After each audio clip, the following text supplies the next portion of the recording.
Las 5 mayores herejías en la historia de la Iglesia. Quizás estés siendo engañado y ni siquiera te des cuenta. Durante siglos, se han difundido mentiras espirituales para alejar a los hijos de Dios de la verdadera fe. Y lo peor, muchas de estas herejías siguen vigentes hoy en día, disfrazadas de enseñanzas inofensivas. ¿Será que has caído en alguna sin darte cuenta? Satanás no necesita destruir la fe de golpe. Solo necesita distorsionarla. El enemigo obra sutilmente, contaminando la verdad con medias verdades.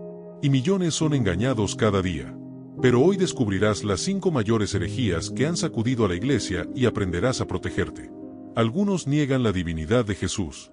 Otros afirman que es posible salvarse sin la gracia de Dios. Incluso hay quienes consideran a la serpiente del Edén un símbolo de sabiduría. Este es un ataque directo a tu fe, y necesitas conocer la verdad antes de que sea demasiado tarde. No dejes este estudio para el final, porque hoy te revelaré cómo estas herejías siguen vigentes, engañando a multitudes y alejándolas de Dios. Prepárate, porque este mensaje te abrirá los ojos. La verdad está en la palabra de Dios, y nada puede reemplazarla. Arrianismo, negar la divinidad de Cristo. La negación de la divinidad de Cristo desde los primeros siglos del cristianismo ha sido atacada por diversas interpretaciones y distorsiones que buscaban debilitar la verdad revelada por Dios. Una de estas herejías, quizás una de las más peligrosas e influyentes, fue el arrianismo. Surgida en el siglo IV gracias a las enseñanzas de Arrio, presbítero de Alejandría, esta doctrina afirmaba que Jesucristo no era el Dios eterno, sino una criatura creada por el Padre. El problema de esta idea no era solo un error teológico, sino un ataque directo a la identidad divina de Cristo, una verdad presente en toda la Biblia. Juan 1:1 nos enseña claramente que en el principio era el Verbo, y el Verbo estaba con Dios, y el Verbo era Dios, lo que evidencia que Cristo siempre ha existido y es uno con el Padre. Negar esto no es solo una cuestión teórica, sino una herida mortal para la fe cristiana. Para comprender el peligro del arrianismo, basta con observar las consecuencias de esta línea de pensamiento. Si Jesús fuera simplemente una creación de Dios, no tendría el poder de salvar a la humanidad. ¿Cómo podría un ser creado ofrecer redención a toda la humanidad? La Biblia nos dice en Hechos 4:12 que en ningún otro hay salvación, porque no hay otro nombre bajo el cielo, dado a los hombres, en que podamos ser salvos. Si Jesús no fuera plenamente Dios, su muerte en la cruz no tendría el valor infinito necesario para cubrir los pecados del mundo entero. El arrianismo intentó reducir a Cristo a un nivel inferior a Dios, pero en realidad, su divinidad es el fundamento de nuestra fe. Cuando un cristiano se arrodilla en oración e invoca el nombre de Jesús, invoca a Dios mismo, no a una simple criatura. Jesús mismo confirmó su naturaleza divina en varias ocasiones. En Juan 10:30, declara, «Yo y el Padre somos uno». Esta declaración provocó la ira de los fariseos, quienes entendieron claramente que Jesús afirmaba ser igual a Dios. Si incluso los adversarios de Cristo lo entendían, ¿cómo pudieron Arrio y sus seguidores distorsionar esa verdad? La respuesta es sencilla.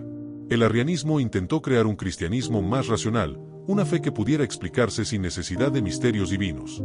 Pero la fe cristiana no puede reducirse a una lógica humana limitada. Dios nos llama a creer en su revelación, no a moldearla según nuestro entendimiento limitado. La herejía de Arrio tuvo tal impacto que amenazó con dividir a toda la iglesia primitiva. Por eso, Dios suscitó grandes defensores de la fe, como Atanasio, obispo que luchó incansablemente contra este error. Esto ocurrió en el Concilio de Nicea en el año 325 después de Cristo. En ese concilio, esta herejía fue confrontada directamente. Los líderes de la iglesia, guiados por el Espíritu Santo, se reunieron para afirmar la verdad bíblica.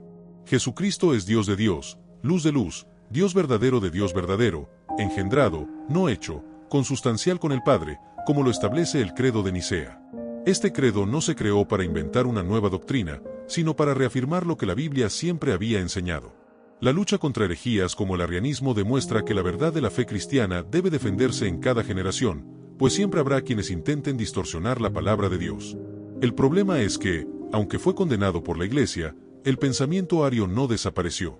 A lo largo de la historia, ideas similares han seguido surgiendo con diferentes nombres.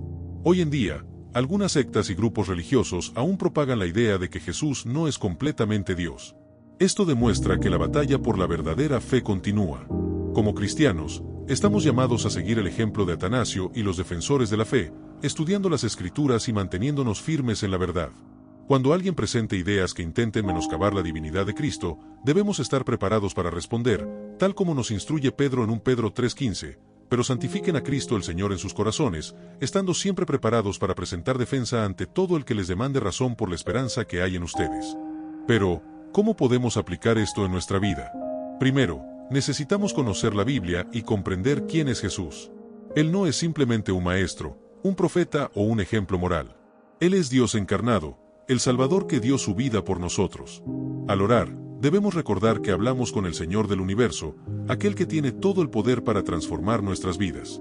En segundo lugar, debemos compartir esta verdad con los demás. En un mundo donde tantas voces intentan distorsionar la fe, es nuestra responsabilidad proclamar la verdad. Si tenemos dudas, debemos buscar respuestas en la palabra de Dios y en la guía del Espíritu Santo. La batalla contra herejías como el arrianismo no terminó en el siglo IV. Hasta el día de hoy, el enemigo intenta confundir a los fieles y alejarlos de la verdad de Dios. Por lo tanto, debemos permanecer firmes en nuestra fe, anclados en la Biblia y fortalecidos por el Espíritu Santo. Jesucristo es Dios, y en Él encontramos la salvación, la gracia y la verdad que nos conducen a la vida eterna. Conocerás la verdad y la verdad te hará libre. Juan 8:32. Gnosticismo, conocimiento secreto para la salvación.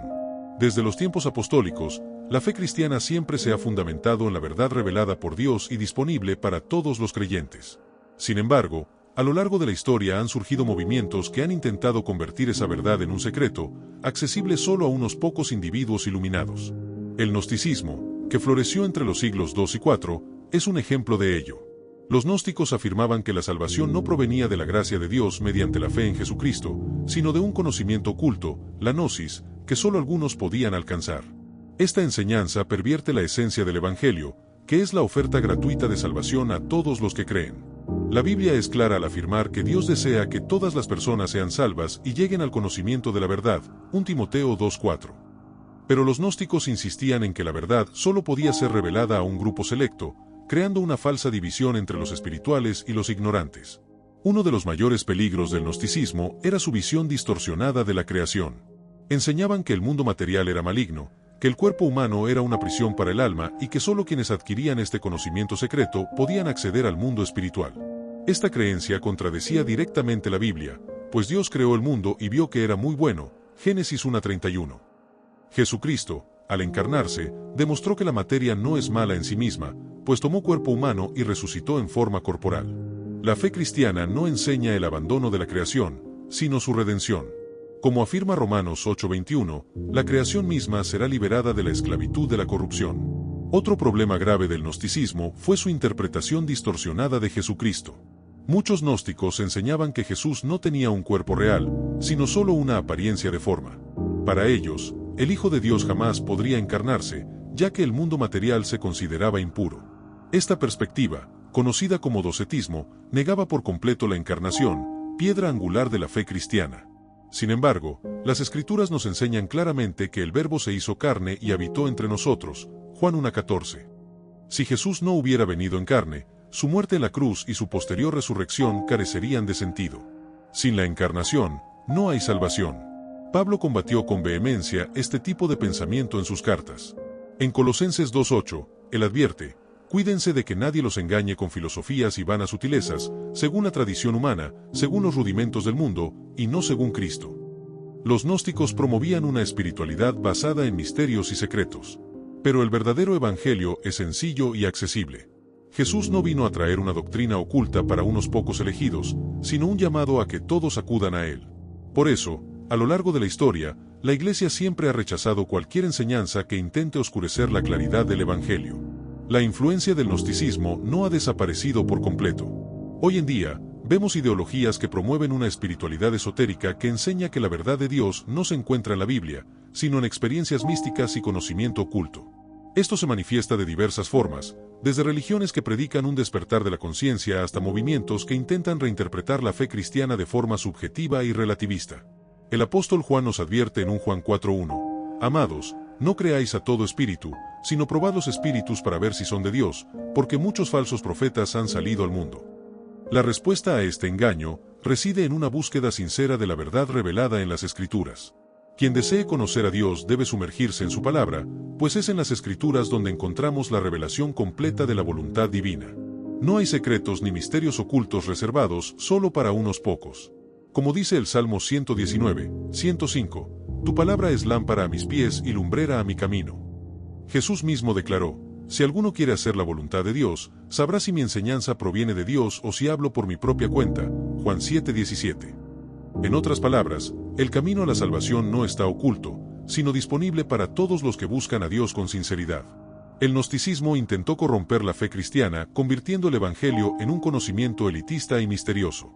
Sin embargo, el mensaje de Cristo es abierto, claro y lo suficientemente poderoso como para salvar a todos.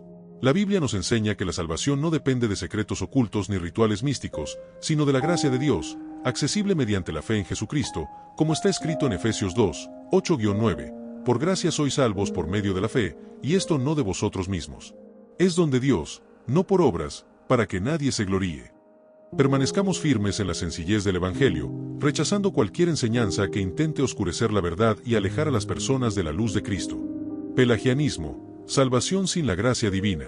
El camino de la fe cristiana siempre ha estado marcado por una clara comprensión. La salvación es un don de Dios, ofrecido por su gracia y recibido mediante la fe en Jesucristo. Sin embargo, a lo largo de la historia, surgieron quienes intentaron redefinir este principio, colocando la capacidad humana en el centro de la redención. Uno de los mayores errores en este sentido fue el pelagianismo, una herejía del siglo V que negaba la necesidad de la gracia divina para la salvación. Creada por Pelagio, un monje británico, esta doctrina afirmaba que los seres humanos podían, por sus propios esfuerzos, alcanzar la perfección moral y salvarse sin la ayuda sobrenatural de Dios. Pero la Biblia nos enseña algo completamente diferente, por cuanto todos pecaron y están destituidos de la gloria de Dios. Romanos 3:23. Si la salvación dependiera de nuestros esfuerzos, estaríamos condenados, pues nadie es capaz de vivir sin pecado ante el Señor. El pensamiento pelagiano proviene de una visión errónea de la naturaleza humana. Pelagio negó el pecado original y afirmó que cada persona nace moralmente neutral, sin la corrupción heredada de Adán. Para él, el pecado de Adán solo lo afectó a él mismo, no a toda la humanidad. Esta idea contradice directamente las Escrituras, que enseñan que por un solo hombre el pecado entró en el mundo, y por el pecado la muerte, y así la muerte se extendió a todos los hombres porque todos pecaron. La corrupción del pecado original no significa que el hombre sea incapaz de hacer el bien, sino que sin la gracia de Dios nadie puede alcanzar la santidad necesaria para la salvación. Pelagio buscó exaltar la capacidad humana, pero en el proceso ignoró nuestra desesperada necesidad de la gracia divina. Al reflexionar sobre la vida de Jesús, vemos que el Señor mismo no enseñó un evangelio basado en el mérito humano. Al contrario, demostró con frecuencia que nadie puede alcanzar la salvación por sus propias fuerzas. En Juan 15:5, declara, yo soy la vid, vosotros los pámpanos. El que permanece en mí, y yo en él, ese da mucho fruto, porque separados de mí nada podéis hacer. Esto significa que sin la presencia activa de Cristo en nuestras vidas, no hay verdadero progreso espiritual. El pelagianismo, al negar esta dependencia de Dios, condujo a la gente por un camino de orgullo espiritual, donde la santidad se consideraba un esfuerzo personal, en lugar de un resultado de la comunión con el Espíritu Santo. La Iglesia reconoció el peligro de esta doctrina y la condenó rápidamente en varios concilios, incluido el de Cartago en el año 418 después de Cristo. Uno de los mayores oponentes de Pelagio fue San Agustín, quien escribió extensamente sobre la necesidad de la gracia divina para la salvación. Argumentó que nadie puede siquiera desear buscar a Dios sin que Dios mismo infunda ese deseo en el corazón humano, como está escrito en Filipenses 2:13, porque Dios es quien en vosotros produce tanto el querer como el hacer, por su buena voluntad. En otras palabras, incluso nuestra capacidad de querer seguir a Dios proviene de su gracia. Aunque fue condenado como herejía, el pelagianismo nunca desapareció por completo. En diversas formas, sigue influyendo en muchas personas, especialmente en quienes creen que pueden ser lo suficientemente buenos como para ganarse un lugar en el cielo. ¿Cuántas veces hemos escuchado frases como, si hago más cosas buenas que malas, ¿Dios me aceptará? Este pensamiento refleja fielmente la era pelagiana, la idea de que podemos ganarnos la salvación por nuestras acciones. Sin embargo, la Biblia nos recuerda que todas nuestras obras justas son como trapos de inmundicia, Isaías 64:6. Sin la gracia de Dios, nuestros mejores esfuerzos son insuficientes para reconciliarnos con Él. La solución a este problema reside en una correcta comprensión del Evangelio. Dios no exige que seamos perfectos para ser salvos, pues Él mismo nos proporcionó la perfección por medio de Jesucristo. En Efesios 2:8-9 está escrito, porque por gracia sois salvos por medio de la fe, y esto no de vosotros mismos. Es don de Dios, no por obras, para que nadie se gloríe. Esto significa que nuestra salvación no se basa en lo que hacemos, sino en lo que Cristo hizo por nosotros. Claro que esto no significa que las buenas obras no tengan valor. Son fruto de una fe genuina. Pero no son ellas quienes nos salvan. Es la maravillosa gracia de Dios. El pelagianismo puede parecer lejano, pero su esencia aún resuena en muchas mentalidades modernas. Cada vez que alguien cree que puede esforzarse más por agradar a Dios sin depender de la gracia, incluso inconscientemente está reproduciendo ese antiguo error. Nuestra respuesta debe ser siempre confiar en la obra redentora de Cristo y permitir que el Espíritu Santo transforme nuestras vidas. Solo entonces viviremos no por el peso del esfuerzo humano, sino por la gloriosa libertad de la gracia de Dios. Profecías del montanismo y expectativa apocalíptica. Desde los inicios de la Iglesia, muchos grupos e individuos han intentado arrogarse una autoridad profética especial, afirmando haber recibido revelaciones directas de Dios que trascendían lo ya registrado en las Escrituras. Uno de los primeros y más influyentes movimientos de este tipo fue el montanismo, surgido en el siglo II y liderado por Montano, un expagano convertido al cristianismo. Él y sus seguidoras, Priscila y Maximila, afirmaban ser instrumentos directos del Espíritu Santo y predicaban que el fin de los tiempos estaba cerca. ¿Cuál era el problema? No solo fomentaban un estilo de vida cristiano radical, sino que además ponían sus revelaciones por encima de la doctrina apostólica. La Biblia nos advierte sobre los falsos profetas y aquellos que afirman saber exactamente cuándo llegará el fin, pero sobre ese día y esa hora nadie lo sabe, ni siquiera los ángeles en el cielo, ni el Hijo, sino solo el Padre. Mateo 24:36. El gran peligro del montanismo no solo residía en la creencia de que Dios aún podía hablar por medio de profetas, después de todo, Dios es soberano y puede revelarse como le plazca, sino también en la forma en que Montano y sus seguidores distorsionaron esta práctica. Afirmaban que sus palabras tenían la misma autoridad que las Escrituras y que la revelación de Dios aún no estaba completa. Su movimiento enfatizaba una vida de ascetismo extremo, rechazando el matrimonio, practicando ayunos excesivos y creyendo que solo quienes se adherían a tal rigor eran dignos del reino de Dios. Sin embargo, Cristo mismo nos enseñó que el Evangelio no se basa en cargas pesadas, sino en la gracia, porque mi yugo es suave y mi carga ligera.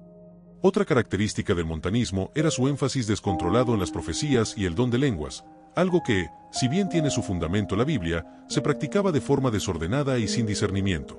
Pablo ya había abordado este tema en 1 Corintios 14:33 cuando afirmó, porque Dios no es Dios de confusión, sino de paz.